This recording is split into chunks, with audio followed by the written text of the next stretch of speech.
go. Brilliant. So welcome everybody. Oh, I'm on the wrong screen. There we go. Just a little introduction. My name's Casey Duggan, and together with Tara Sharma, we are the co-directors of GenMed Academy and Recruitment. Both of us come from allied health backgrounds and have worked across the MedTech industry for a number of years in sales, marketing, clinical support and people management roles. After managing our own businesses separately for a number of years, we joined forces at the beginning of 2020 to launch a full service specialist recruitment agency focused on the medical device industry and really committed to kind of filling in the gaps of the traditional recruitment process. We've got the rest of our team here as well this evening. We've got Maria Peach, say hello. And Tanya, I'm not quite sure whether they're muted, but they'll send you a wave. Both Maria and Tanya have got experience across either the industry or in recruitment. So all bases are kind of covered across the team. So tonight is really about the academy side of the GenMed business. We're really committed to providing accessible industry-specific professional development, regardless of where you're at in your career. So we've developed an online education platform called the GenMed Academy, and it's for our whole community. And it includes courses that start at kind of the fundamentals of the industry, which is our professional medical device rep course. We have therapeutic area specific courses from spine to electrosurgery to wound care. And we also offer business tools. So tonight's event, the webinar, No Time to Plan, is kind of under that umbrella. No Time to Plan came about, as Tara mentioned earlier, a couple of months ago through LinkedIn. We shared a basic overview of the business planning process, and we got an overwhelming response to that. In a lot of the conversations that we had around that, people shared that it was something that they weren't particularly confident in and perhaps hadn't had a lot of direction in. So tonight is all about providing more structure and guidance on that process. Tara? Excellent, thanks Casey. So I'll introduce our guest speakers and I'll go into a bit more detail about them all before each of their talks. We're going to run from one talk to another like we explained, so do grab yourself a glass of wine, enjoy. It's designed to be very relaxed tonight, and ask lots of questions at the end as well, and put them in the chat box so you don't forget in between. So we have Tristan Duggan joining us for the first presentation, which is all about a simple model for strategic planning. And for those of you that didn't receive the planning report, we'll share that with everybody that's come tonight after the event. And for our second guest speaker, we have Stevie Edwards from Stryker, who will be presenting probably more for the sales leaders on this call, but also for anybody in sales around building a high performance culture through planning. And then we're really lucky to have Peter Sitchef as well, who has excellent industry experience and is a sales coach. And she will be presenting on overcoming common sales fears through mindful planning. Perfect. So over to our first guest speaker, Tristan Duggan, who's currently a regional sales manager at Medline. So Tris is an accomplished executive within the healthcare industry, and particularly within medical devices, OR capital, and also consumables and pathology IVD sectors. His career has been extensive, spanning sales, marketing, operations, QARA, and general management. And his core focus has really been on developing strategic and engaging customer-centric culture. He's passionate about people and making a difference and working together in a collaborative and transparent space. So I will hand over to Tris to present a simple model for strategic planning. Thanks, Tara. Hi, everyone. Thank you for coming along and yeah, choosing to spend your Thursday evening with us. Can everyone see that? Just want to make sure before we go on. Great. I have just been watching kind of people filter in, and there are some people I know well, and I could see Frankie smiling. So hey, Frankie. And some people then who are on this call might even recognize some of this stuff. This is stuff that I've been working with and on throughout my career in various different roles, and implemented it at a number of different levels as well as a number of different business areas. And I've found that this simple sort of guide and model that I'll introduce tonight called OSTERS really provides a framework that helps both guide the strategic business planning process as well as the actual attainment and achievement of those objectives. So we'll jump into it. Well, we will in 1 second when I minimize you guys so I can get to the right buttons. There you go. There we go. Perfect. Excellent. OSTERS was introduced to me by an ex-boss of mine. He was and is the CEO of Diploma Healthcare Group. And I believe he had seen this and worked with it when he did an MBA through his Canadian education. He introduced it to us when I was at Diploma as a way to create some formalized structure around our business planning that up until that point had been, pretty loose. There'd been some models use some structure, but it was pretty loose. And he thought that this was a good model. He introduced that at a very senior level for our overall business management that I was running at the time. And then as I got to really learn and understand the OSTER process, we then started to implement it down into the different functional areas across sales, marketing, QARA and operations, and right down to the territory management level. And I'll show you an example of that later on. But it's something that I've become pretty passionate about because I've seen it work really, really well. It's like me. It's simple, which I need. And I think it's something that's easy for people to grasp and engage with as an overall model.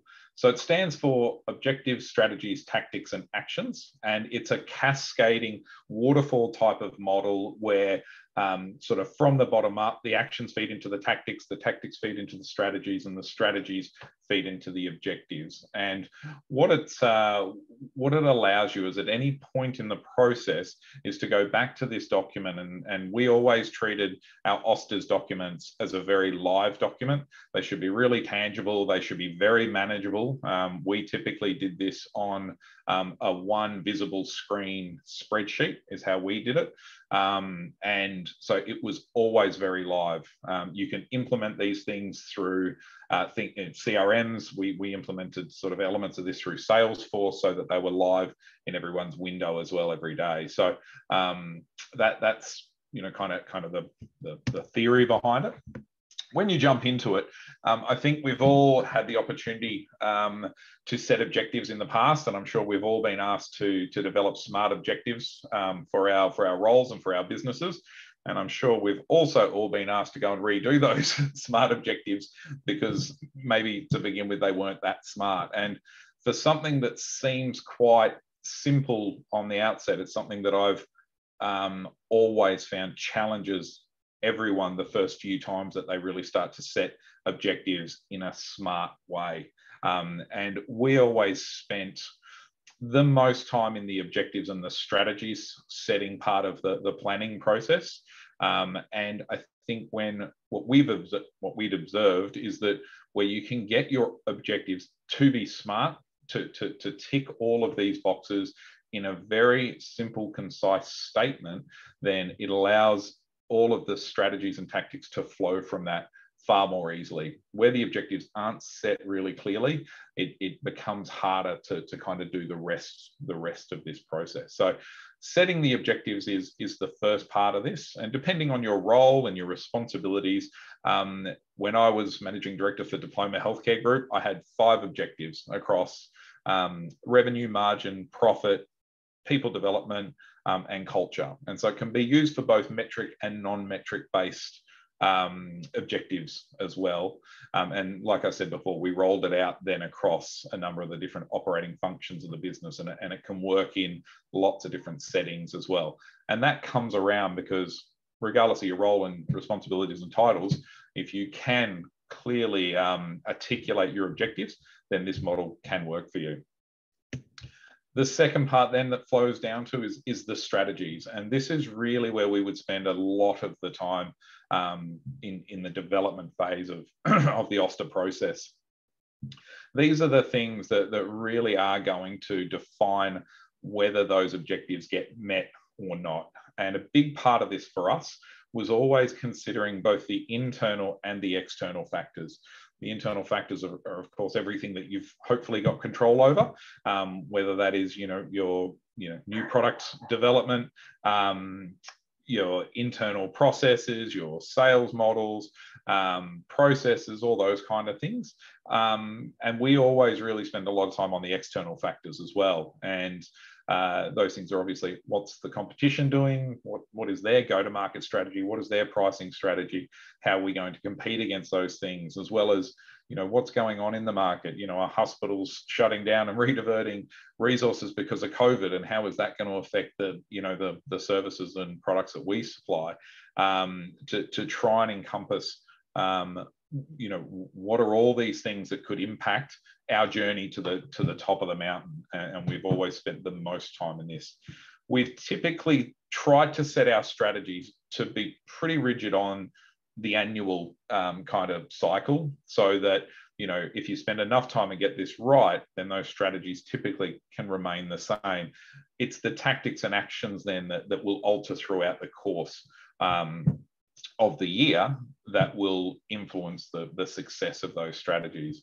So the tactics then become the things and the checkpoints along the way that you would need to achieve in order to ensure that your strategies are executed and that you achieve your objective. So the quote down the bottom there, and I really like this quote, and I've used it a lot, and it was on the previous slide, you might have observed. Strategy requires thought where tactics require observation. And what I like about tactics is it's what's going on right in front of you. It's the ability to respond to market forces and customer forces and internal forces that are happening both, in, on, and around you at any given time. And the tactics are the things that should be flexible and give you the ability to adjust and respond, and if need be, get back on course to achieving the strategies and objectives. And then finally, it's action. And this is the doing the work part. This is what you do. You get up every morning, put your shoes on and get out there and walk the path. And if you've done kind of the first three parts of this, naturally the actions will fall out of this. And whilst when I show you an example of this, the actions can seem quite simple. But like I said, if you're treating this as a live document, it really does give you an ability to assess, am I doing the things I said I thought would work? Are they working? And should I keep doing them? And if this is a live document, you'll be able to see that, especially through the actions component of this plan. So like I said, it's really important to remember that it's a live document. It's a cascading type of model where each element feeds into the other, and it goes both up and down. And at any given point in time, you should be able to use the model to assess, are we on track to achieving our objectives? If we are, great, let's keep doing more of that. If we're not, why not? And which part of it isn't working? And that's where through modification in your actions and tactics will quite often get you back on track pretty quickly. And then at other times, you may need to adjust your strategies if they weren't quite right to begin with, kind of midway through the period. I just wanted to share a couple of examples because I think, you've probably all seen models like this in the past or worked with, kind of things like this. And these are actual live OSTERs that were the responsibility of different people in a business that I worked in.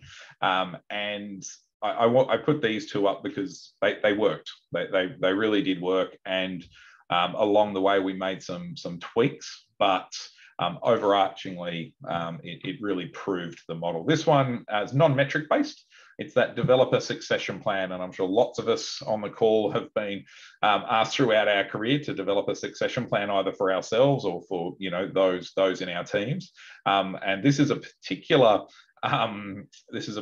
task that when I was probably the first 6 times I was asked to do it, I was really nervous about because I wasn't really sure how to do it. And this model later in my career really crystallized there are just clear steps that you can take in order to do that. And if this is an annual kind of objective, having some good, clearly defined time-based actions and tactics will allow you to reach that. So for us, with this particular succession plan, it was all around developing what did success look like? What did that potential candidate look like? And we use those tools to kind of develop a list of what that would look like. And then quarterly, we would review different parts of how we would go about achieving those strategies. So to understand the required skills and that of the role, we would review the candidates' personality characteristics assessment, 360 assessments that we'd done,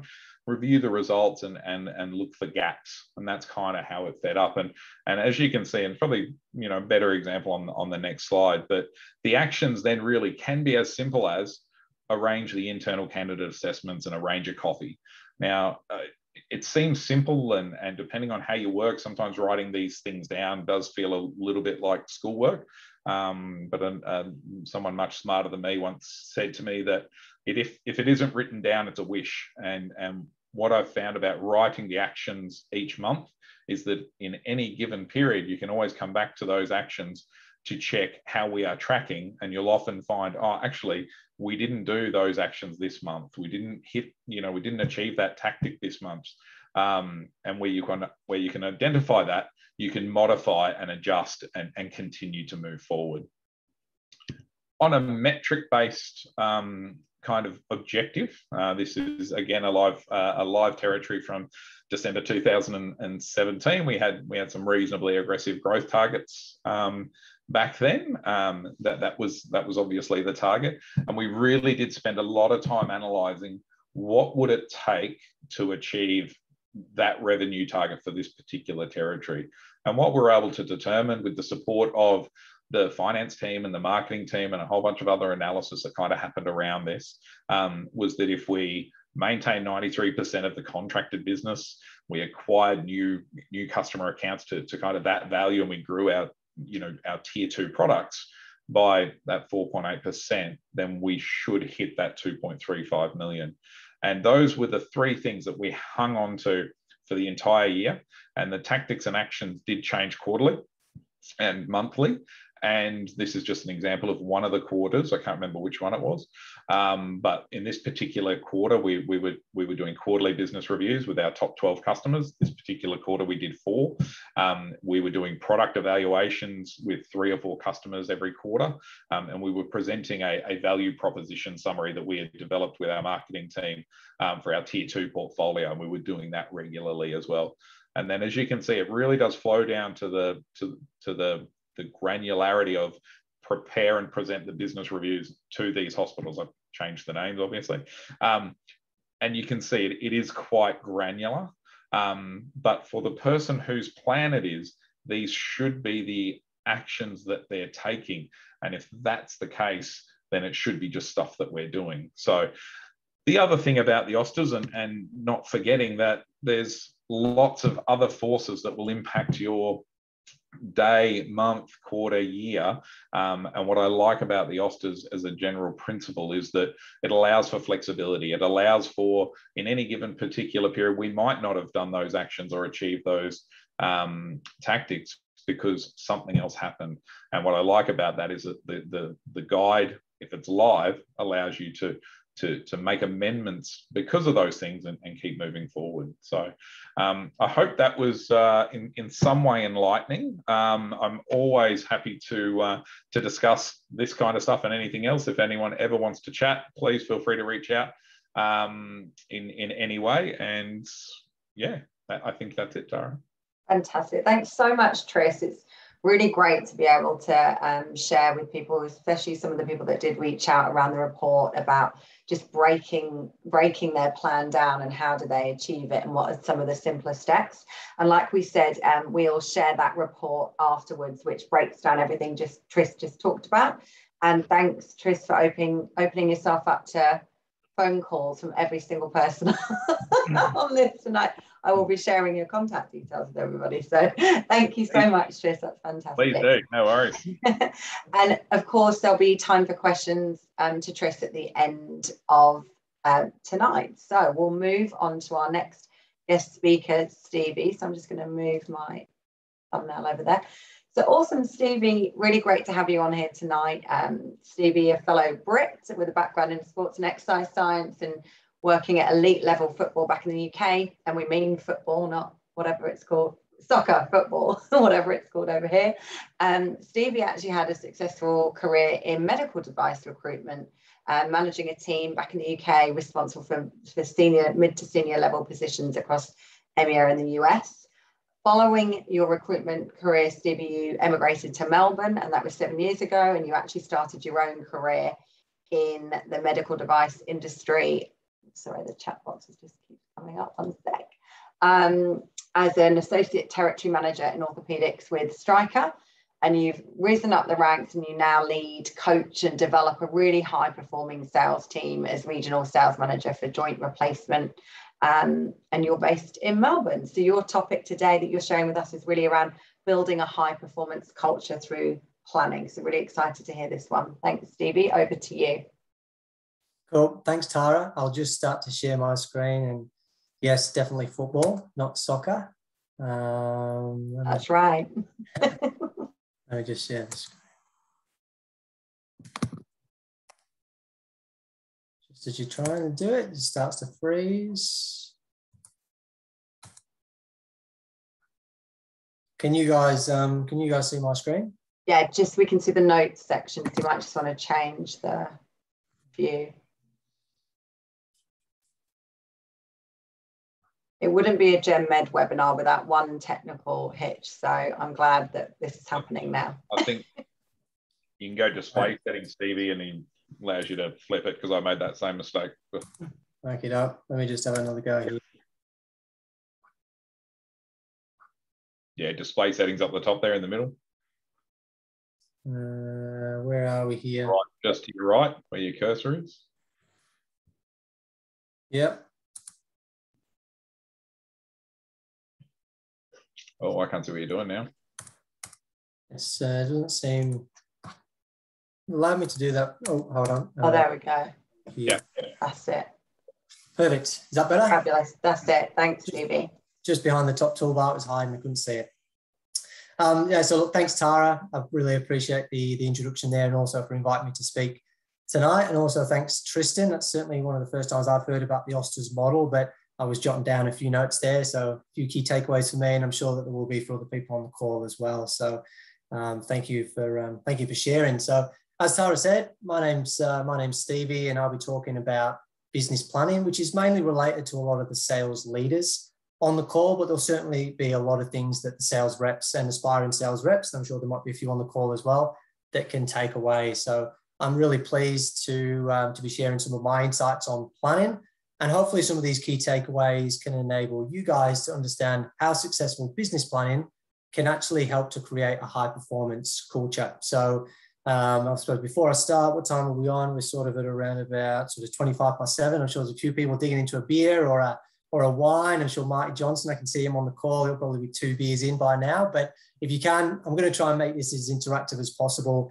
So where possible, just try and jump in the chat bar, and hopefully I can make this presentation sort of meet your needs, as I definitely want to get a feel for who's on the call today. So before I start, I just thought I will share a little bit more about me and who I am. So pretty sporty person, love my sport, highly competitive, and I used to play quite high level football back in the UK. And often now when I get a spare hour or 5 or 6 hours, as Kel will probably say, you might find me on the golf course and talking to Kel. She's there in the middle with my little girl Poppy. And as Tara said, I moved here 7 years ago. I was originally from England, but now a true blue. As my citizenship ceremony two years ago, and moved here when I was 24. And talking about moving, on the right hand side there, you can see my little girl Poppy. We moved down to Mornington during lockdown, which has certainly been a welcome change from Richmond, and that's us just sort of messing around on the beach there. So in addition to being a proud dad and also a proud partner, I'm also a proud leader. of an awesome team, and I'm super passionate about people, helping them learn, helping them grow, helping them develop, and setting them up for success. So, and I do believe that planning is a key part of that. So first of all, I'm just going to go to the chat box. I don't know whether I can see all of these coming through, Tara, so I might need your help here. But on a scale of 1 to 10, if some of you guys out there can just sort of put down, how good are your teams at forming a business plan? So if you can, so 10 being they know the Osters, like back to front, they can probably deliver the session that Tristan's just delivered, or 1 being they've got no ideas. So we can just get a general sense of awesome. So we're getting a 5, a 5, 6, a 4, a 5, 6 to 7, 3, 6. So definitely improvement for everybody. Right, I'll put Mars in there, 5. We've got a 10 on here. So that's good. A 10. Okay, 7, good. Yeah, I'll put 7. I'm going to be honest and put a 3 in for Casey and I, so I'll pop that in there. No, good. That 10 was probably Marty's team, knowing. That's good. I mean, we've got obviously a good range there from 3s to 7s, and even obviously the 10 in there, which is great. But hopefully, some of my thoughts and experiences today, as I say, are going to allow you to get from, say, hopefully a 3 to a 5, or that 7 to an 8, getting that still a little bit step closer towards a 10.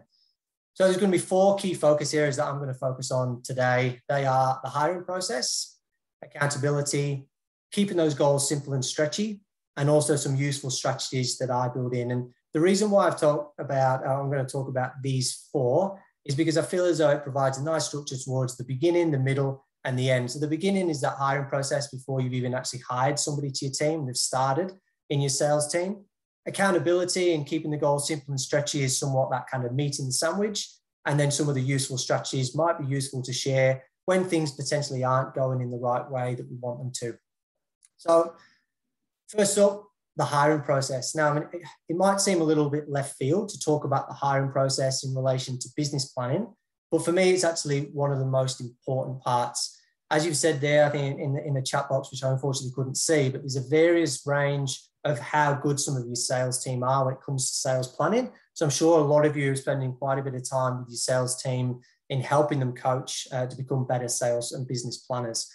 But when we've got a vacancy and when we're hiring, this for me is the opportunity, what I see as a sales leader, to create that opportunity to have the control and decide who we actually bring into our team to help drive that high performance culture that we're looking for. And also really start to uncover what sort of examples can they share that they've both created and executed on business plans previously before they've even walked through the door. So we're clearly starting to know there what we're invested in for our sales team. I think I'll be the first person to say that I've certainly not got this right on all occasions. I'm sure sales leaders on the call throughout the hiring process and interviewing candidates, we've probably all made mistakes at some point. And I mean, one example I'll share, which I think leads into the 4 points that I'm going to talk about, is an example right at the start when I first became a manager, and I interviewed somebody. They gave me they gave me one example, should I say, that was a great achievement. It was what I wanted to hear, and I started to move on. I thought they were a great fit for my team, and I pushed them through the process. They went through to the next stage, and albeit I went to a senior colleague of mine, and she just was an absolute no for so many different reasons, for so many things that I now, from that advice, have learned on and sort of keen to share today. And that first thing of that first point there is, yes, it was a great achievement, and he showed me an example of what he'd achieved, but I clearly didn't dig deep enough into how he'd achieved it. And that how really demonstrates that person's ability to both create and execute on the plan. There were also things that when that person went to the next stage, that there were patterns in that person's CV that actually weren't written on the CV that my colleague actually been able to uncover. So for example, in some of their previous roles, they had examples of where they'd hit and when they'd missed, and when they'd hit and when they'd missed. So they've gone through a little bit of this process. Now, I'm sure there's lots of people who've done that in their careers, and that doesn't necessarily mean that they're a poor business planner, but it gives an opportunity to uncover why. Why did they go through the processes of hitting, and why did they go through the process of missing? And on those misses, it was actually uncovered that there was also a little bit of lack of self-awareness of knowing why they didn't hit those years and what they didn't see at the time, which self-awareness comes into a whole different topic, but another key skill that we often look for when we're trying to recruit the right people for our team, because that's an ability that relates to them being able to learn, grow, but also know when to adapt the goal and when the goal is not working. There's also a lot of people that will interview from who might have more of a team-based approach. And I think it's fair to say for all of the sales people on the call today, nobody gets on stage at the end of the year without the support of the wider team. But again, what's really important to know from our people is what did they do that was as part of the plan? And what did some of their team do that was part of the plan? Again, one of my colleagues managed to uncover that this great achievement that this person shared with me when I first became a manager and I put them through, they actually only owned about 40 to 50% of that plan. So again, I would be bringing that person into my team, but actually it was the wider team of that where that person worked at the time that helped to both create and execute that plan. And finally, just wrapping it all up with the hiring process. I mean, this all talks to, again, that advice that I received: probe, probe, and probe again. So this all relates to just going deeper, going to that next layer, and just really starting to understand who are you potentially bringing in to your team. I think the hiring process is a crucial part to continually drive the right skills and the right capabilities if we are looking to drive high performance. And it will also lead to appropriate succession planning that helps you future-proof your business. So really, really important part of planning. Next up is accountability, which I think forms a lot of the foundations. And within this, I've got 5 key areas that I'm going to talk about. So first of all, as sales leaders, we need to set clear expectations for our team. And they're not just expectations of what we expect of our team, but also what do our team expect of us. These, again, as I've just said, create the foundations, help us sort of set that vision of what we're going to deliver on as we start to work towards the goal. There was a gentleman by the name of Gilbert Anoka that I was sort of really pleased to be invited to and hear him speak a few years ago. And for those who have never heard of Gilbert before, he's the leadership and mental skills coach for the All Blacks. And he's been doing that role for many years, working with a high-performing team and helping them get the best from what they do year in, year out. And he said so many things on the session that we had, but one of the biggest things that really resonated with me was, he said, the standard you walk past is the standard you accept. So the standard you walk past is the standard you accept. And I talk to my team about this sort of thing all the time within various different aspects of their roles. But for me, this talks towards those building those high standards and ultimately meeting those expectations, because if we accept less, we need to expect less. Next up, I think it's important we need to write the goal down. Have our team, when we create that vision, write it down, because I think there's studies that suggest if the goal is written down, we're far more likely to achieve on that goal because we've created a sense of accountability. Within that goal, there's going to be bits of what different people own. As I said, it takes a great team for that salesperson to stand on stage at the end of each year. So clearly define who owns what and when in the process. Within that, it sort of works towards those regular check-ins. So everyone on the call and sales leaders may have different sort of time points of when they might check in with their sales team as in regards to how the goal is going. For me personally, I'll check in sort of each week with my guys and they'll sort of talk about any key activity that they've been doing. In addition to then speaking each month where we have a bit more of a thorough sit down, what's happening, what's working well. We go through the goals, we go through the targets. And then at the end of each quarter, we have a really robust review of that goal and have a look at any of the tactics of what's working, what can we double down on, what can we pour fuel on the fire, and then also what's not working. So how do we need to adapt? So having these regular time points and these regular check-ins gives us the ability to adapt the goal and ensure that the goal is going to stay on track. And then finally, psychological safety is something that we're talking about more and more as sales leaders, and something that we're really passionate about at Striker. And it's often the softer side of accountability, because this is all about us as sales leaders creating that safe environment for our teams to share, especially in those times when things aren't going to plan. And I think, as I've shared, certainly examples that I'll make mistakes. We're all human. We'll all make mistakes throughout the year. And those mistakes are really good opportunities for our team to learn and to learn and grow. But if our team don't feel comfortable enough to share at those time points where things haven't worked or they've made a mistake, then things can start to unravel and we can't start to get onto those as quickly as we once did. So creating that sense of psychological safety is really, really important if we are going to be successful. Then, as I said at the start, so keeping those goals simple and stretchy. One of the ways that I sort of talk about this is those big rocks. So having those big rocks or big goals, condensing them down into what I think are easier to connect with, easier to talk to, easier to remember. And I feel as though if people are easier to sort of, if those goals are easier to remember, it's fresh on people's mind and ultimately easier to deliver on those big rocks. I may have sort of 3 or 4 big rocks that I talk to even for myself personally. And I also have those that I look at the end of each week on a Friday and even ask myself the question, what have I done each week to move those big rocks? And within those big rocks, there's going to be big goals. And to achieve those big goals, you need to take small steps. Identifying what those small steps are, where the milestones are, and how we and when we start to move those big steps forward, those small steps forward is again really important. And I think when we start to stretch that goal, I mean, one again bit of advice that I received from one of my mentors was about building in that contingency plan to your business plan and your overall goal as to what's going to allow you to hit your number and hit your number on more times than not. When I say about that plus 20% there, and I'll give an example. So, for example, earlier this year, one of my sales guys, he got his quota. He built a great business plan, which he shared with me, and it was awesome. I then sort of went back to him and said, hey, that's going to be your quota, but what would you do and how would you plan change if your quota was plus an extra 20%? This allowed him to start to stretch a little bit more, start to think a little bit more outside the box and build in that contingency plan that at the end of the day is all about me helping that person be as successful as they possibly can.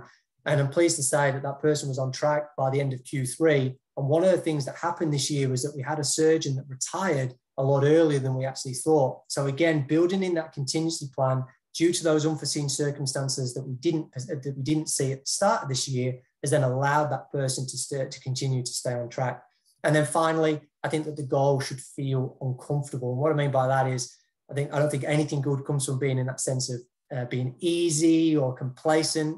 And I think as people, we can certainly do incredible things when we are started to be stretched and taken out of our comfort zone. So where appropriate, start to then stretch your team a little bit more where you can. So again, I'm just going to come back to the chat box. Tara, I think I might need your help here again, please, if possible. Yeah.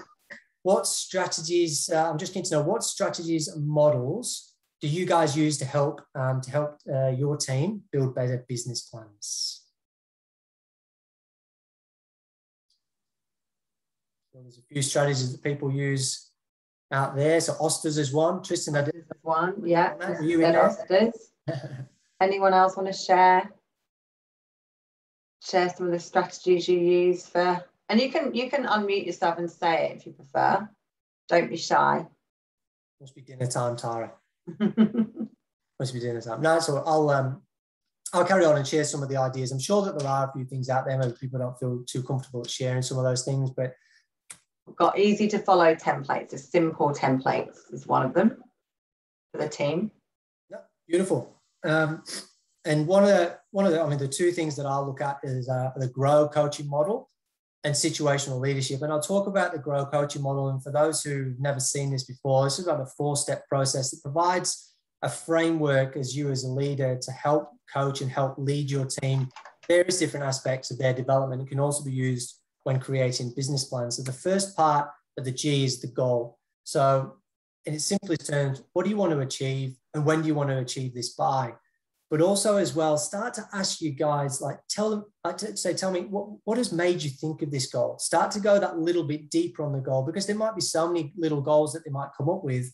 But when you start to go a bit deeper and start to resonate and start to elicit a little bit more of a feeling or of an emotion, that connection is, if I don't do this, I won't hit this. We start to get that little bit more connection. And that's when you start to know, right, this is the goal and this is what's going to make the biggest impact to me delivering on my number this year.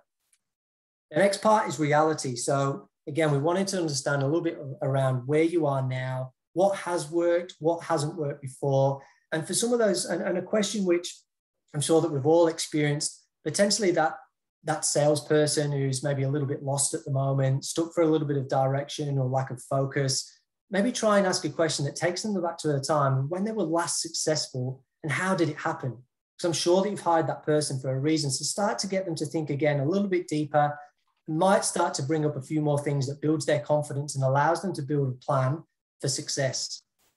The next thing is the options. So here we're looking to try and brainstorm the options of what's required, what's not required, what should we do to try and achieve this goal, and also as well, who can help us? What resources do we need to pull on in order to achieve the goal? And then finally, it's the way forward. So it's simple. What are the action steps, and what do we need to do following this meeting moving forward? You notice in a lot of the questions of this grow model, there's not really any why questions in there. That's because when we're asking a lot of why questions to our team, why can often elicit a little bit more of a defensive response, because in some ways we're asking our team to justify what they're saying to us. So if possible, try and refrain away from any of the why questions and just tell them to tell you more and start to go a bit deeper using other forms of questioning rather than why. It's just one of the useful tips that I've certainly received. And finally, situational leadership. I think a lot of the times when things aren't going well, it's really, really easy for us to instantly look at our sales team and point the finger. But I think as sales leaders and as managers, the first person we need to be looking at is ourselves. And I think when it comes to the leadership style and leading and using those behaviors in the right way, it's really, really important. And I won't go through what all of these means, and certainly not trying to sort of scare anyone here who's not seen situational leadership before. But here might be an example where you might have somebody in your team who's 6 or 7 years, and you think they're really, really experienced, they know what they're doing, and you might provide a little bit more of an autonomous or delegating approach where you allow them to do their thing. But what the situational leadership model looks at is not just the person as an overall, but it looks at the person for that specific task. So if the task, for example, is business planning, and we've got somebody in our team who's been there for 6 or 7 years, that's doing okay, and they've really sort of got a great clinical knowledge, they've got great relationships. But when we actually look at the skill of business planning, they might actually need a little bit more support or a little bit more coaching, or even some more direction, which in turn, I mean, we're looking at changing the way that we're doing that, because previously we've been looking at a delegating approach. So as leaders, it's really important for us to lead and manage our team in the right way for them on the task, not just them as a person overall. So finally, I just want to say thank you. Thanks for the opportunity, Tara, for having us on tonight. And same as Tristan said, I'm certainly keen to answer any questions at the end. And if anybody wants to catch up following this, I'm more than happy to do so. But thanks for listening. Fantastic. Thanks so much, Stevie. I think there's a lot that people will take away there, and I'm sure you will get taken up on the offer to have conversations after this. And certainly I know Casey and I can say we've learned a lot through your recruitment process. We've really taken away a lot from what we've learned from you. So yeah, there's a lot of interesting little gems in there. So I'll share Stevie's details after tonight as well. Perfect. Thanks, Stevie. Thanks, Tom. Awesome. And last but certainly not least, I'll introduce Peter. I'll just do your bio first quickly, Peter. Sorry. I'll just get Casey to share that for me. Excellent. Perfect. So introducing those that don't know Peter Sitchef. So Peter, you had a very successful 17-year career in medical device sales. You pressed pause to reshape your life after a necessary shift in personal priorities, and you've written some really interesting things and shared some really great stories about this journey. And today you're a dedicated career mentor to many. You've got your own consulting business, helping businesses grow and developing their people through high performance sales coaching. And I'm very lucky to have had coaching from you both when I was in the industry and also when I was going through my career transition. So that was absolutely fantastic. We're really happy to have you here tonight, helping and talking through keynotes on overcoming common sales fears through mindful planning. So over to you, Peter. Wonderful. Thanks, Tara. Good evening, everyone. Just bear with me while I get my screen up and running. There we go. Tara, can I get a thumbs up? Can you see that slide in the right view? Wonderful. All right. Good evening. Now, everyone, I'm going to shift gears a little bit. I'm going to do a little bit of storytelling. So I would encourage you all to sit back in your chairs to grab a wine or a beer or a cup of tea, because I certainly have had a wine and I've been having to go very, very slowly being the last presenter. So I'll just put that out there right now. But we're going to have a little bit of fun. So look, I want to talk you through, I guess, a little bit about my story in the medical device industry. And throughout that story, I've woven how strategies with regard to planning and how I've overcome fears within the industry. So I remember my job interview within the medical device industry as though it was yesterday. It was in 2003, and I remember sitting in the office of my manager at the time and hearing her mobile phone vibrate on the desk. Instantly, she was distracted from the interview by the name of an orthopedic surgeon who was on that phone. And when she got off the call, she took the call, and when she got off the call, I remember saying to her, I can't imagine an orthopedic surgeon ever phoning me on my mobile phone. What on earth could I tell them that they don't already know? What on earth? And her response was, Peter, be very careful what you wish for. Now, I'm 14 years out of the industry now, and as I reflect back, I realise what a rare privilege it is to be able to tell an orthopaedic and teach an orthopaedic surgeon, or any surgeon or medico for that matter, something that it is that they don't know. As a medical device representative in the OR, you are there in a supporting role. The reality is you're the least important and the most disposable person in that room. After all, when there is a code blue, there's only one person who has no responsibility in those four walls, and that person is you. It is the most powerful lesson in humility that the profession can ever teach you. Teaching a surgeon something, that they haven't already learned in their medical training, it usually presents as a pretty narrow window of opportunity. And those with experience in the industry will know that generally that has to do with learning and teaching a new technology or a new surgical technique. Again, there will be some of you that will be familiar with this learning journey. You know, as a medical device representative, when you're in that room, case one is going to be pretty clunky. You can't take your eyes off their hands. By case 5, they're much more confident, and just quietly, you're letting them take the reins. Case 8 snaps you all back into attention as some unusual and complicated anatomy derails you slightly. But by case 12 and case 13, they're starting to troubleshoot on their own. And by case 30, they're asking for the customized instruments and their names engraved on the shafts. I'm sure that might be familiar to some of you. Now, I know all of that now. However, when I embarked on my career within the industry years ago, I had no idea what I was in for. I actually didn't even understand the role. It was quite accidental that I stumbled into it. There were days when I started where I felt the weight of my inexperience on my shoulders. And then there were others where waves of bookings would come through and I felt like $1 million, like I was nailing this. It was very easy to become overwhelmed by what I didn't know, particularly about the life of the surgeon customer.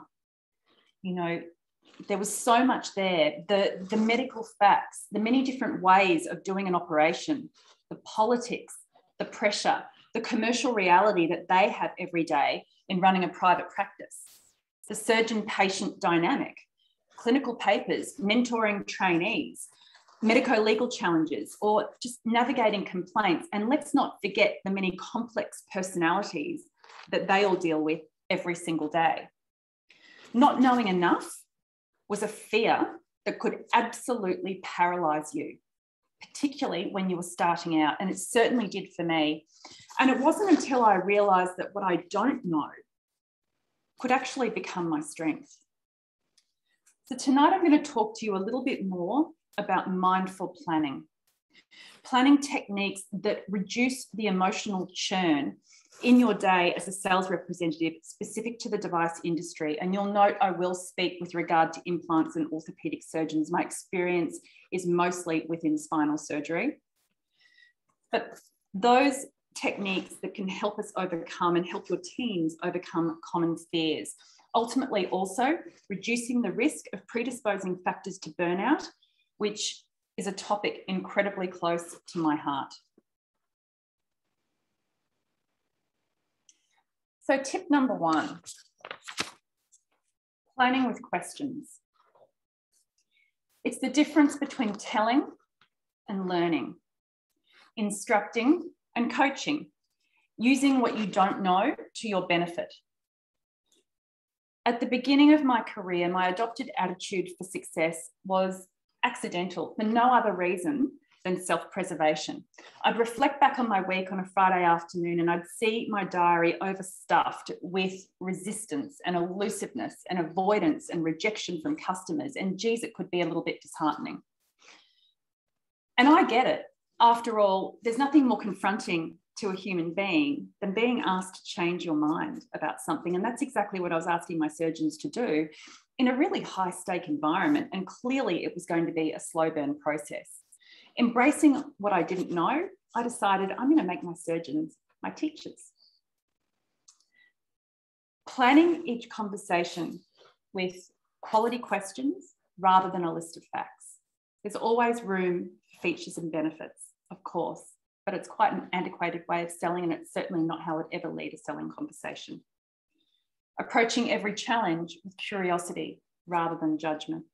And the process that I used and I now use and I coach and I apply today is to think backwards. So what is the outcome you're looking for in the conversation you're about to have? What information do you need to help achieve that outcome? And what questions do you need to ask to obtain that information? I absolutely subscribe to what Stevie was saying earlier. I'm an enormous believer in spending the time, investing the time in building great communication skills, particularly when it comes to being able to craft great questions. And I have a real opposition for the word why. Never start a question with why. You can change it to a calibrated question. There's very few you can't. Starting a question with the words what or the words how. You end up with much more useful information, as well as not putting the listener on the defensive there as well. Planning with questions made me feel, as a sales professional, that I was always enough. It shrank the fear of not knowing enough, not being smart enough, and not being ready enough. Each time I did, I'd be peeling another layer off that personality onion. That's what I call the complex personality. I liken it to peeling back an onion. Understanding that individual a little bit more each time, and the more I understood, the less difficult that personality became. With time, the mindset quickly taught me that the most valuable trait I could bring into that operating room wasn't my technical knowledge at all. It was actually my trusted presence.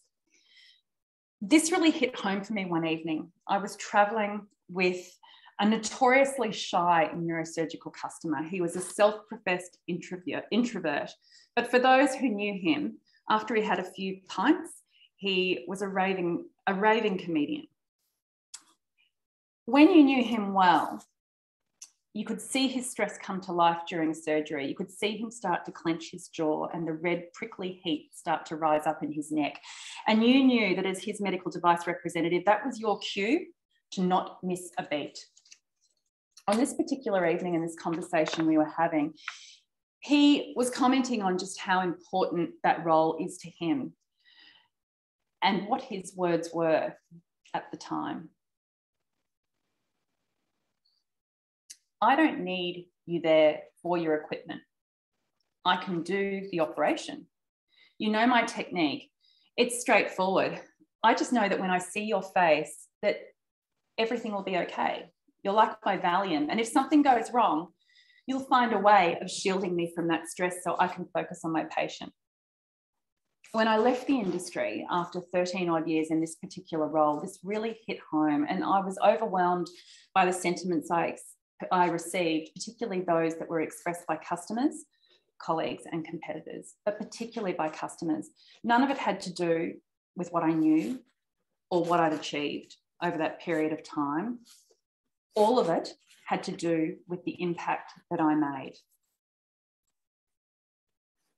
Which brings me to mindful planning tip number 2. How often do you plan how you lead yourself? When we leave a role, any role, our presence is always going to linger in our fresh absence, not in the form of the numbers we delivered or the rewards that we were awarded on stage. I feel really strongly about that now. While they are wonderful at the time, I learned they hold very, very little meaning the minute that you walk out that door. True meaning lies in the emotional impact we have on those around us, meaning now brought to life through the words that are spoken by those who remain. Those words describe the impact that we had on their lives, and those individuals become the custodians of our legacy. The more powerful our contribution, the greater our impact, the richer our legacy. And to quote the great Adam Grant, I don't know if any of you follow him or have read many of his books, I'm an absolute avid fan. Your legacy is not how many footprints that you leave, but it's how long that they actually last. I remember thinking after I left how useful it would have been to know this information earlier, to have actually understood how much I was valued and how my value was perceived. I didn't ever really truly understand that. It's a sentiment that I now hear almost every time I transition a coaching client through their career. I wish I'd known this earlier. Would it have changed their decision? Probably not. But what a wonderful way to tie a bow around a career and understand the impact that you made. It then arms you with what you can take into the next chapter of your career as well. So this prompted me to think, well, what if we were to lead with our legacy and intentionally become the authors of our legacy? You know, if we loosely defined how we wanted to be described at the start of a professional chapter and then shaped our behaviours and our communication to reflect that reputation. It could become a North Star to our decision making, particularly at those T-junction moments that we hit, where we've got 2 roads to choose from. We could go left, the easy road, or we could go right, the more difficult, the more courageous road, and see where that takes us. I tell a number of these stories in my work wellbeing memoir that I self-published earlier this year, and it's called My Beautiful Mess. These stories are full of jams that I was placed in over the course of my career, mostly caused by my surgeon customers, or inflicted on me by my surgeon customers. All of them illustrate what my team, because I never could have done any of that work on my own, and I stood for in the difficult moments. And it made our decision-making easy because, you know, we would choose A because we knew that we weren't about choice B. Intentional personal leadership is planned. If you want to be described as a trusted partner, then demonstrate the behaviours that reflect a trusted partner. Do as you say you will do. Share what is only yours to share. Ensure your competency matches the expectations of that of your customer, and above all, focus on what's important to them. Your consistency creates standards, and those standards, when repeated, create expectations. Those expectations, when met time and time again, develops trust. Authoring your own legacy is a choice, and probably the most important planning investment you'll ever make in your career. Not only that, it shrinks the fear in disappointing others because the person you're working for every day is you. You know what to expect of yourself. You've planned how you'll manage those imperfect moments because the reality is those moments will occur and they shouldn't be feared. So my question to you when it comes to leading with your legacy, and this is a workshop that I deliver and certainly a concept that I use with many of my coaching clients, is how is it that you want to be described by your customers, your colleagues, or your competitors? And what's one thing that you can do today to better reflect that reputation? And that takes me to what's going to be mindful planning tip number 3. And that is fear setting. There are so many fears that confront us as sales professionals or confront our team, whether it's I'm not good enough, I don't want to disappoint people, rejection, gaslighting, challenging conversations, holding a customer to account. And I'm incredibly passionate about that. From my experience, rarely are any of these fears justified. They are fictional stories that we tell ourselves to help us understand a situation better, to provide context. It's rife within me, and I've learned over time to manage it by always asking myself initially, Peter, do you really know if that's true? And then again, are you 100% certain that that is true? And usually that answer is no. So how can we plan to manage these fears so they don't hijack our mind and derail our aspirations? Fear setting is a practice I learned from a book I recently read called Leading from the Edge by a wonderful Australian author and speaker, credible young woman by the name of Holly Ransom. It's a brilliant process for helping you address the sort of conversations that you want to avoid. You know the ones, they're the ones where you elect to hide behind an email instead of actually picking up the phone. You momentarily forget that it's the spoken words that join minds, certainly not an email. Fear setting is a 3-step process, and it can be applied in almost any setting, and it's best, I found, when it's done with a colleague, a trusted leader, or even a friend, yeah. And there's 3 steps there I've listed in this final slide in the final 3rd circle. Write out in elaborate detail what it is that you're really afraid of, but have some fun with it. Be humorous, be creative, be dramatic, be apocalyptic. Have some fun with it. And then number 2, what are the strategies you can put in place to reduce the likelihood of that fear from occurring? And then lastly, should that fear occur, what is your contingency plan? What is it that you're going to do? It's a really important part in supporting you to navigate the conversation should that occur, particularly through your fight-flight response. So we can respond with consideration as opposed to react with emotion. I personally believe, and I use this with a sales team I currently manage every single week. It's an essential planning tool that we should all of our sales representatives should have in their toolkit, because it's the conversations that we avoid because we are fearful of them that are the ones that we most likely need to be having. They're the conversations that enable progress. And goodness knows, in the past few years, when so much has been out of our control with regard to the pandemic, particularly in a sales environment, sales numbers may have diminished. Some of them have dried up altogether. They might just totally plummet. We need to be focused on progress in the absence of those number outcomes. It's only our definition, when our definition of, if our only definition of success during that time is about outcome, that's when we're likely to languish. We all need a definition of success that's within our control, and one that maintains our engagement, our purpose, and our happiness at work. And the only person who is responsible for that definition and who can set that definition for you is you. That's all from me. Thanks, Tara. Excellent. Thank you so much, Peter. I love that. I love your stories. I've read your book, so I love the stories that you share, and so many resonate. But that little exercise you just set right there, I've written all of that down, and we'll be doing that every day this week, and we'll definitely share the slides with everybody. And of course, you run workshops and all sorts on this stuff, so we'll share all your details with everybody afterwards. So that's fantastic timing, everybody. We've got to kind of 8:05, so really good opportunity. You can take your mics off, or if you want to just type in the chat box, great opportunity now to ask each of the guest presenters any questions you've got. And I've got some as well. So if anyone wants to shout out, be my guest.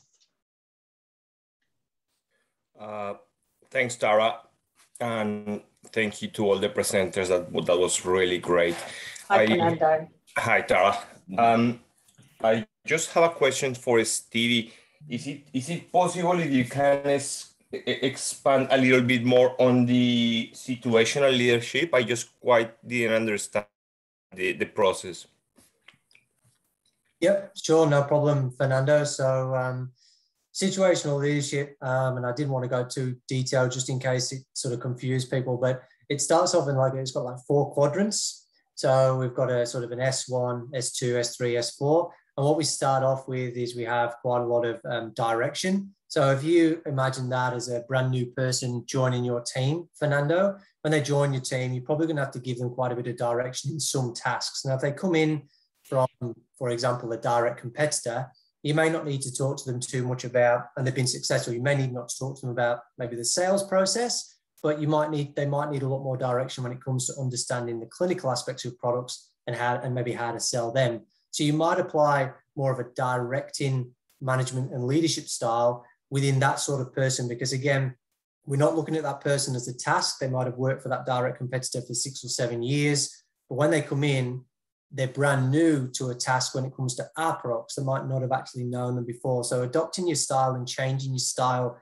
to the task that you're trying to work with that person and coach them on is really important. And then it's about taking them through the paradigm from direction, providing the direction, to coaching, to supporting, and then to delegating. So it's about going through that process depending on where they are for their skill set for that particular task. Because I think sometimes we get caught up in who they are as an overall person and we coach them in one particular area, but we should be coaching them in multiple different areas depending on the task that we're looking at. Does that make sense? Yeah, that's great. Thank you, Stevie. No worries. A really useful model, Stevie. We'll definitely share that with everybody. We'd like a copy of that one too. Any other questions, guys?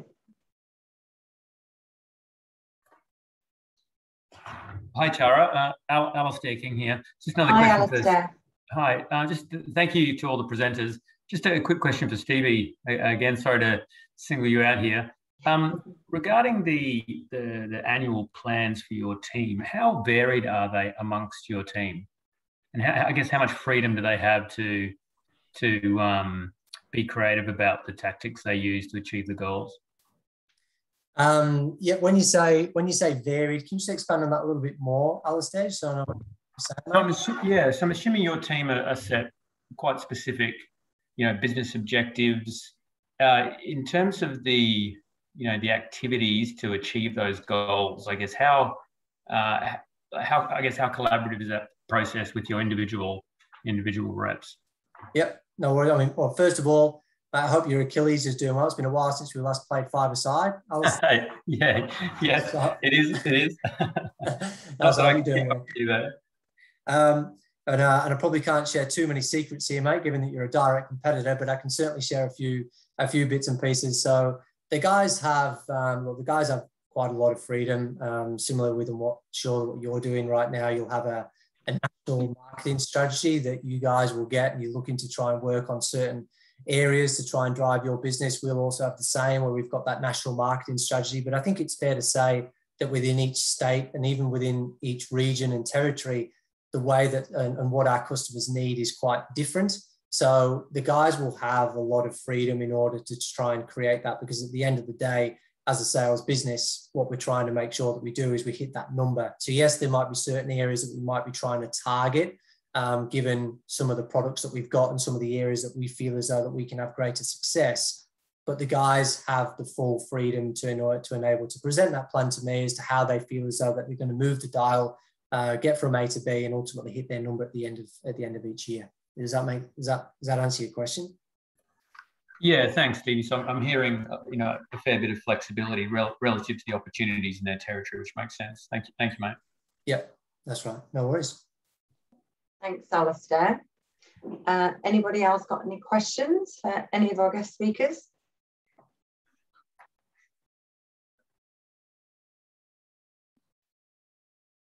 I've got one, but I feel bad because it's for Stevie again, but I put you on the spot, Stevie. So, you talked about psychological safety, which is just, like you said, it's really important. And I understand how you guys tackle this from a hiring perspective, obviously, because we've worked with you in that way. But what are some of the ways that you create that Yeah, I mean, it's never evolving topic, Tara. I think it's really important that we all talk about it. And by no means will I say and sit on here that I'm an absolute expert, but I think that within the last sort of couple of years, I'm certainly bringing in more to the conversation of what we're trying to do. I think first and foremost, I think it's important to understand what level of trust we have within the team, because if we don't have a level of trust, you're never going to get to that area of psychological safety. And I think breaking down the trust equation, we've got reliability, credibility, we've got intimacy over self-orientation. So I think even one useful tactic would be look at the trust that you have within your team, mark yourself on a scale of 1 to 10 as to how much trust you have within each of those 4 quadrants, because trust really is a lot about my manager feels okay, or I feel okay about speaking up and my manager's created an okay opportunity for me to speak up. But psychological safety, the difference between that is my manager expects me to speak up.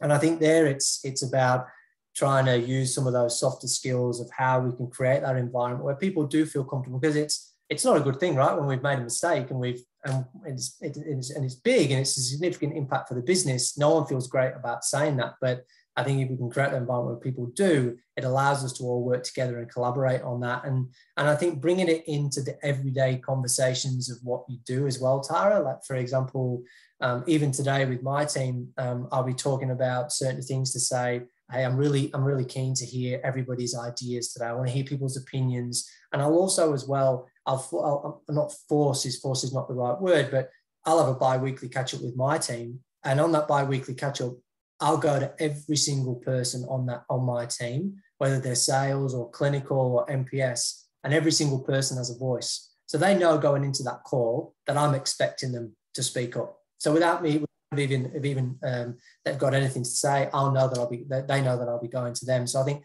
how we can bring that into our everyday language is really, really important to then start to create. But it certainly takes time. It's not going to be done overnight. But again, I think starting with trust is one way of how you can start to work towards psychological safety. No, that's fantastic, Stephen. I know you guys really do encourage like people sharing mistakes, and it's refreshing because we make them every day, right? So that's really helpful. Thank you. Anybody got any more questions? I have a question for Tristan. Hey, Fernando.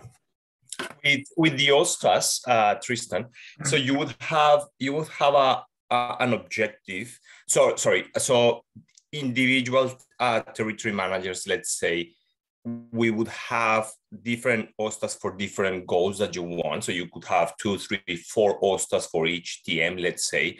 How do you balance the clear expectations that this sets with the increased paperwork or ideally we want TMs to be in the field, actually revenues generating activities? How do you balance that added paperwork with the OSTAs to compare to the activities? Yeah, no, it's a great question, Fernando. Thank you. I think through my career that balance has always been really hard to strike, especially with all of the competing forces that get put on account managers, territory managers, salespeople now, from customers and our own internal admin, which is a growing concern, right? What I like about the OSTAs is that it forces you to sit down and review your business performance on a regular cadence. What I like about that is taking time out annually to sit down and really think about what are the objectives for next year? How realistic are they? How do we achieve them? I really like Stevie's comment that objectives should be uncomfortable, and really setting those and working. And I've always worked with the team to ensure that they understood what those were, and then setting those strategies. And that was an annual thing. And kind of if you can get that right, then what you're reviewing on a quarterly basis is the tactics and are they working, and then each month, depending on the other important thing to just remember is the OSTAs were our kind of monthly reporting. So we would use that at our monthly kind of formal catch-ups around territory performance, customer performance, product performance, and we would use the OSTAs to guide that direction of what's working, what have we done, what have we achieved, and is everything still on track? So we really integrated it into kind of standard business processes and probably used it to replace some redundant kind of reporting, I suppose, or admin that kind of just always ekes its way into businesses because, you know, one area of the business wants to know a little bit more, or, you know, that kind of thing. And we really tried to streamline any of that kind of admin behavior and align it to the Osters so that it didn't overburden the account managers and take them out of the field too often. Yeah, that makes a lot of sense. Thanks, Tristan. No worries. It's a difficult thing because there is, you know, it's changing hearts and minds a lot of the time from traditional, you know, monthly reporting or that kind of thing. So it can be a process sometimes, but equally that forced opportunity once a month to sit down and really have a think about the territory. And I like Stevie's kind of cadence that he has with his team. So I'm gonna be hitting him up for some advice on that too. Chris, I know you mentioned, I think I heard you say at the beginning about implementing the Osters into your CRM. There was a way of doing that, was there? Yeah. We were fortunate. I've implemented Salesforce twice with different companies, and I know it's very expensive, and you know, for all the right reasons, it's very expensive. There are other options now that are also very good, but what Salesforce and a lot of other CRMs now allow you is to implement these as what they call elements or instances or something within parts of Salesforce in territory planning and that kind of thing, so that it is live and retained, and you're not keeping, you know, extra Word documents or spreadsheets or things like that. Oh, that's good. Excellent. Any questions, anybody? Oh, we've got one here. Okay, so question for Stevie. You mentioned about regular check-ins as a part of accountability. Could you elaborate on this? Does it mean quarterly performance appraisals or a business view with the individual or team? Would you utilize the GROW coaching during your check-ins? Sorry if it was missed. Yep, no worries. Yeah, I'm happy to elaborate a little bit on that. So so some of the regular check-ins that I'll do with my guys is the sales team will do a brief weekly report where they'll just jot down a lot of the key activity that they've done of sales activity that week, just so they know what the guys have been doing, but also where they're at with the goals, and also is there any challenges or highlights that we just need to know and ultimately share within the team. The weekly reports are shared amongst the whole team as well, so every single person in my team has access to that weekly report.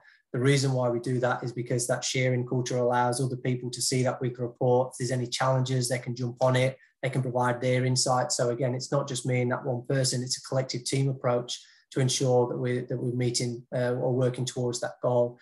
The other, the next step that we do is a monthly check-in. So I get my guys to sort of go through their sales report, and we talk about, again, what's happened in the month, what's worked well, what's not. So that's a breakdown of all of our customers, and then every quarter we have a quarterly meeting where, again, what I do is I'll get my sales team together on that quarterly meeting in the same reason that we have the shared weekly reports. Just my sales team, they share together, so they'll present their quarterly business review to me. We have each people on the call, and not just me, but the other salespeople can add into what they feel as though it works well. And sometimes in the past, we actually haven't done it recently, but sometimes in the past, that's not just my team of my sales team, but we bring that across the whole of Victoria, because there's 2 other regional managers in Victoria alongside me. So again, getting even more experience within the room to talk about some of those challenges or talk about some of those wins, because I think it's fair to say success breeds success. And I think if we can all start talking about what's really working, it can start to inspire and take other people forward with some of their areas that might not necessarily be having that success yet. So they're the key things that we do within the regular check-ins. Again, happy to talk more about it, but hopefully that answers the question. Thanks, Stevie. Great question for Stard. I've got another really good question here from Mark Fruger. So, hey, Mark, thanks for joining us tonight. So, question for Peter. I love this one, Peter. How do you suggest integrating mindfulness planning into a team that has never practiced mindfulness? Great question. Thanks, Mark. I think, look, what I've done this evening is take you through 3 concepts very, very quickly, and albeit quite briefly for each as well. I think, Mark, you've got to break that down. You can't give a team too much. I think one concept that's easy to adopt is enough at any one time. So I personally really like starting with how people lead themselves, and starting with a values piece and getting people to be thinking more intrinsically, as opposed to starting with the communication skills, if you like. But certainly I think starting around their own personal leadership is a great place to start, and then just breaking down one component at a time, or introducing one concept at a time, if you like. As a leader, it's a concept I think that's also important for you to understand, because it does involve a change in language, which again, you know, when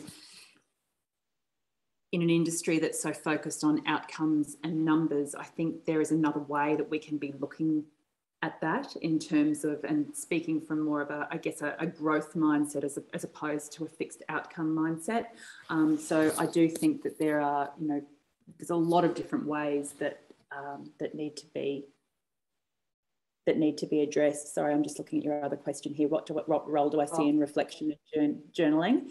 Yeah, an enormous amount. So I'm a huge advocate for journaling. I'm a huge advocate for, when you think about the emotional churn that a salesperson gets throughout their sales cycle, day in and day out at different times, and it may not happen for a long period of time, but then all of a sudden it'll just be a really complex, confusing time. It's going to be difficult for them.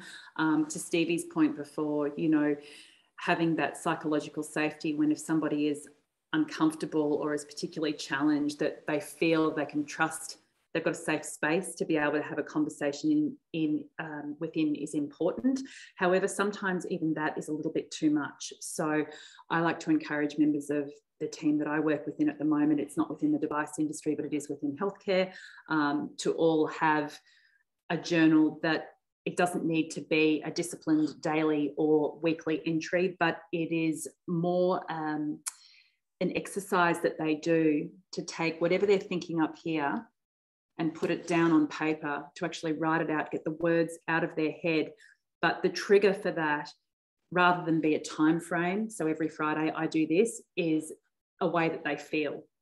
So if I'm feeling really overwhelmed, for me, that's a trigger to go and hit my journal.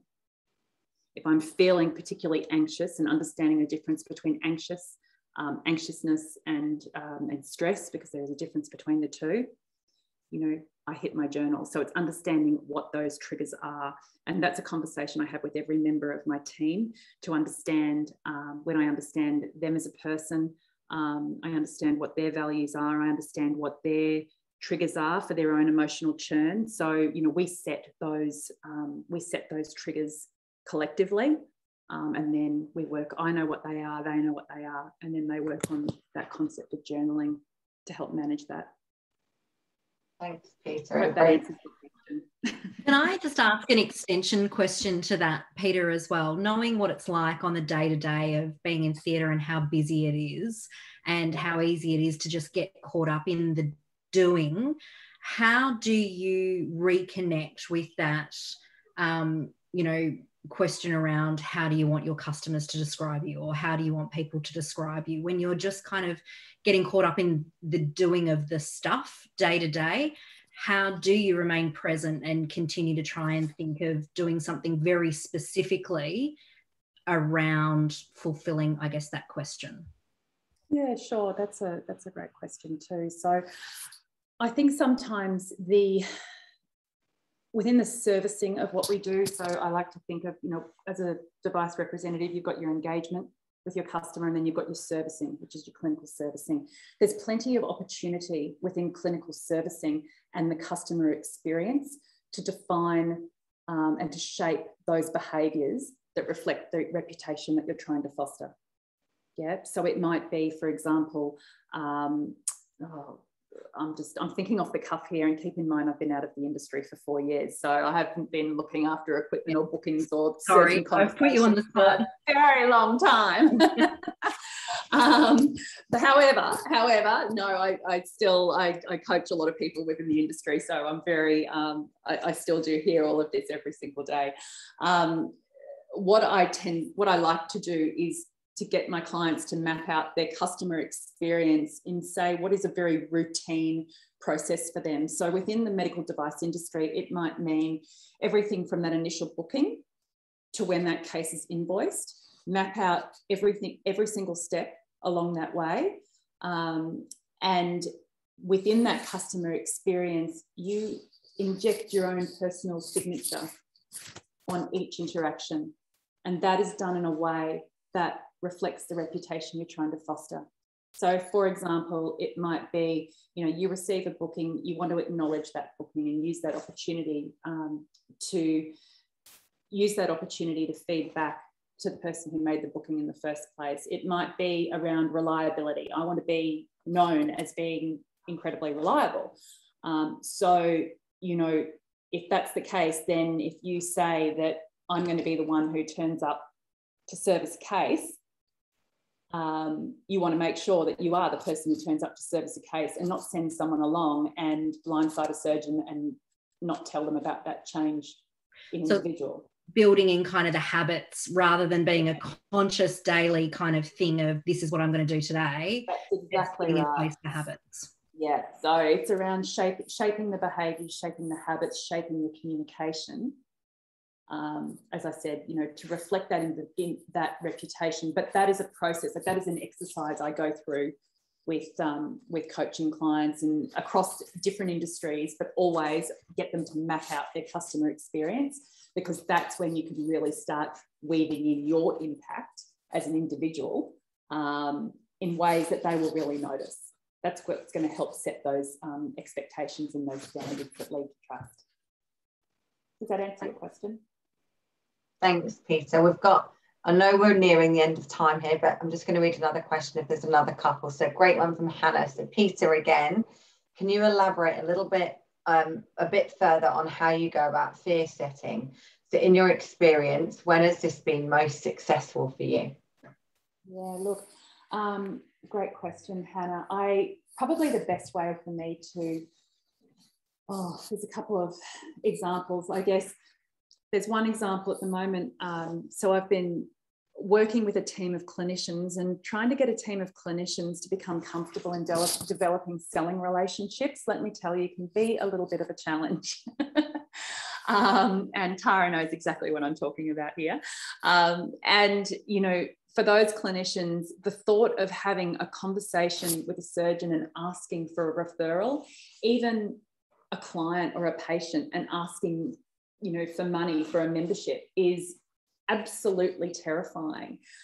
And I've had a couple of examples recently with physiotherapists in their capacity as a physiotherapist who have, we've sat down and we've gone through the process of what's the worst thing that's going to happen if you pick up the phone to ring a surgeon to acknowledge a medical referral that they may have sent you, or, to ask to have a conversation around that referral process and refine that process.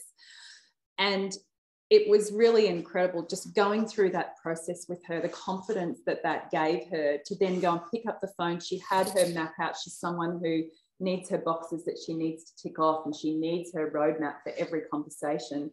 And as it turned out, she actually managed to get through to that general practitioner with the first phone call that she made, and they wanted to hear what she had to say, and she ended up with a brilliant conversation that resulted in that person coming down to the clinic. It's just a really practical example of utilising the concept of fear setting, which is applicable in the medical device industry. You think about if you've got an associate territory manager who's got to make that initial call to that surgeon and how petrified they can be of doing that. For me personally, an example of when I've used that would definitely have been when I published my book and released my book earlier this year. Honestly, it was like stripping yourself naked and running up the main street of town. So it was a very raw account of my experience in the device industry, but also what was happening in my personal life at the time. And it had to be real. That was the only way I was, it was going to be effective if I was entirely authentic and truthful when I wrote it. And I was absolutely petrified, but quite wonderfully, all of those enormous fears that I had, they didn't come true. Quite the opposite, and amazing opportunities open up every single week from new conversations I have, or new people wanting to hear different parts of the story, or to guest blog an article, or to speak about a component of the story, or whatever it might be. So, you know, that for me, there was a lot of fear setting going on in that 6 weeks period of time post publishing my book in March. So definitely the most frightening thing I've ever done in my life. Good for you, Peter. Good. Go for it. That's fabulous. Any last questions? Look, I'm aware we've reached 8:30 and everybody's given so much time tonight, and I really appreciate it. We can definitely share Peter, Tris and Stevie's details, if that's okay with our guest speakers, with everybody. And any further questions you can always email through, and we'll connect you guys. We'll share as much information as we can from tonight, and we'll share a recording as well. So just want to say thank you to everybody who's joined us. It's actually been an overwhelming number of you this time. I think it's our record for GenMed, so we really appreciate all the support, and no doubt it's because we've had some excellent speakers and some topics that really resonate tonight. So thank you, Tris, thank you, Peter, thank you, Stevie, and thank you to everybody for joining us. Thanks, guys. Thanks Thanks, so much. everyone. And we will be in touch over the coming days as well to get some feedback and ideas about the next session. Absolutely. Thanks, guys. I've seen all the lovely messages come up. Stevie, Peter and Trish, you should read them. They're lovely. Hey, Bruce. Nice to see when people's cameras are on. Yeah, I know. It's lovely. Wearing PJs. How are you? I'm good, thanks, Tara. How are you going? Good. Congratulations, that was wonderful. Oh, no, it's great to have such good guest speakers, hey? Hey, Fernando. Hey, Alistair. Hi, guys. Thanks again for the organising, and yeah, great speakers. Thanks for organising. No problem. Thank you very much. Good night. Bye. Thanks, guys.